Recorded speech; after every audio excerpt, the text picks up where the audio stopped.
Hello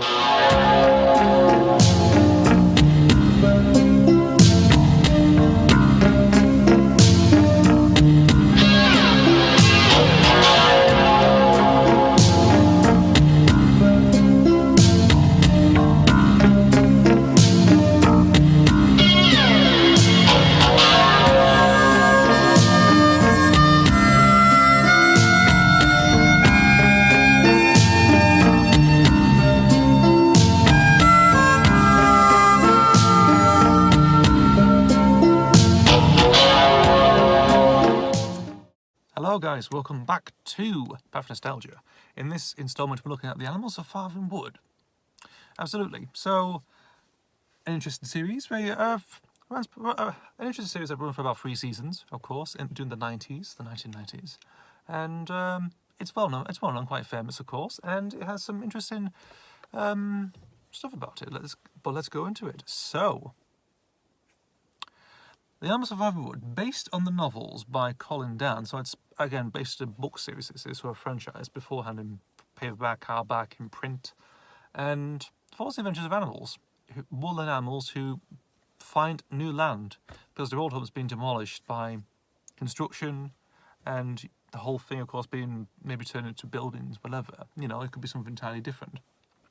Who we know, but they end up fleeing, of course, and just to find a new home, actually, find something their place of their ours, really, and that's where the entirety of the most of the series comes from, really, and decides to continue from there. It does have some interesting parallels with Watership Down in a way. If you've ever seen Watership Down, great film if you've ever read the book, if you've ever seen the original '78 film, classic, the '90s TV series, which, in a way, it actually echoes Farthing Wood, really. Like it's like ITV trying to cash in on the success of what the BBC were doing in Farthing Wood. You think it was very successful at the time. They think we should try that. I just chose Watership Down, but they watered it down too much, of course. So there's a little bit of thinking about that, actually. Yeah. So this series, of course, came out in like 1992, 93, roughly around that time, really. And you've got a few interesting voice actors included, because you've got Ron Moody, of course, who's a bit of a well-known actor at the point, was considered to be the success of Apache Troughton, but ended up being John Pertwee instead. That's what interesting thing, because Ron Moody was getting close near to the part, actually, or audition. I think was more likely to be the Third Doctor. Interestingly, he also voiced Asterix in the Big Fight, the UK dub. If you've ever seen Jeffrey Kitch, his channel, he does talk about that UK dub, of course, very early on in his YouTube career at that point. Quite a few years, actually, about 6-7 years ago. That's one thing. You got Sally Grace in this one. And you also got Rupert Farley as well, who I saw mispronounce, so I can retcon this now, actually. He was in Tube Mice. He was the voice of Squeak, the Crunchy Mouse. If check Tube Mice out, he obviously, I forgot his name, actually. I was thinking like Rupert Light or something, but that's a writer, that is. Actually, like a screenwriter. So Rupert Farley, that's who it is now. Pardon me. If I correct something wrong in Tube Mice, it's here now. So, obviously, I'm not an expert on Farthing Wood, really. There is an expert out there who's covered all the episodes of all 3 series, and that's Headphones UK, George Overington, I think his name is. His actual name is. All Headphones UK, as we know and love him. He done Farthing Wood many years ago. He saw remember for that. I saw briefly talked about his sort of involvement in that, reviewing that way back in Cassette Confessions, which obviously my introduction came from the greatest BBC Tunes video ever, really, from 1995. It's been a long time and been messed up, really, in terms of like titles, really, on that one. But I first came across that, actually, and I talked about it on the video, and it's basically like what it is. It's called Adventures of Fox, but it's basically like spliced between Volume 1, when they were the VHS release at the time, Volume 1 and Volume 3, actually. So it's like 2 different stories meld together, really, like Fox and the character of Fox, voiced by Ron Moody. Indeed, so my introduction came from there, really. Seeing that video, and obviously, just getting actually seen Farthing for the first time. So yeah, pretty interesting introduction to that one. Obviously, over time, it's been sort of has a reputation for being quite dark. Again, similar to Watership Down in terms of death. There's on-screen deaths, of course, in it. You know, there's like a toad that gets crushed, I think.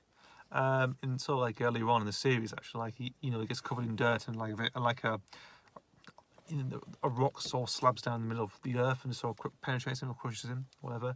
Little baby mice get stabbed with thorns as well. It's quite dark stuff, really. Again, for children's TV, I mean, they sort of got a long way with stuff at that time, really, and indeed, it's interesting.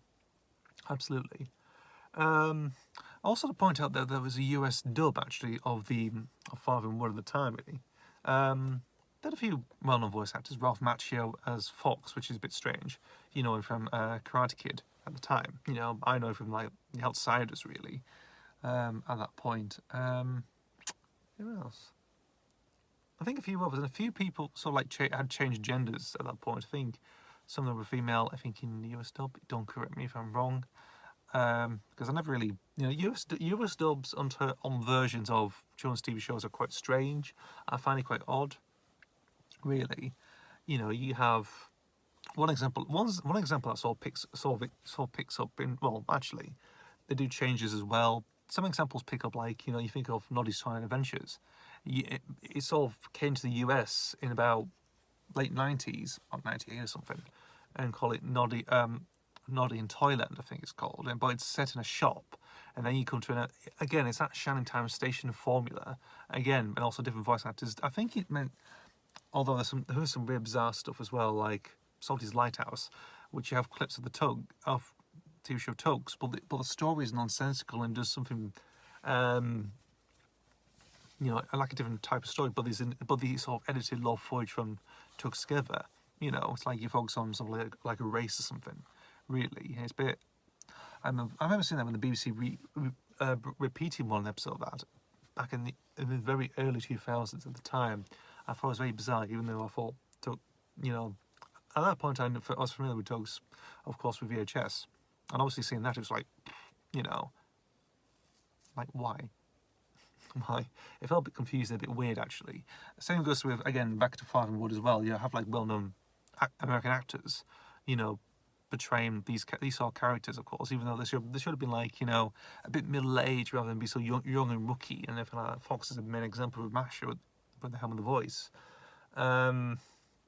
Also, the editor had the whole title sequence and everything else, and just make it like a completely different show in a way.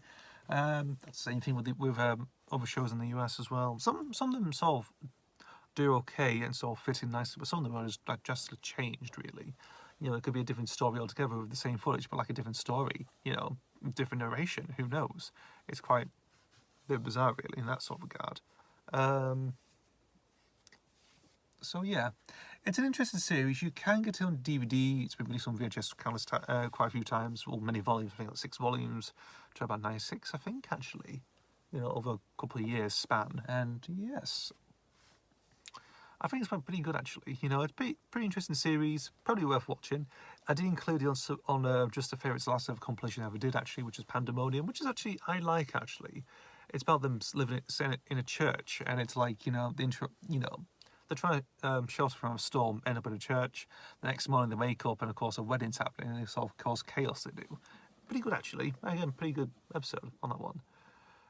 So yeah, I feel pleased actually this is covered now. My little brief thoughts on it. It's a decent show, animated show. I'm not the expert on it, of course. I go to Headphones UK, of course, and a few others who absolutely fully understand the lore and the sort of ethos of Farthing Wood. Of course, I'm just a casual viewer, really, in regards, just seeing it on a VHS back in 1995, or from 1995, and yeah, just that, really. Well, thank you guys for watching. Anyway, I'll see you for the next video. See you later.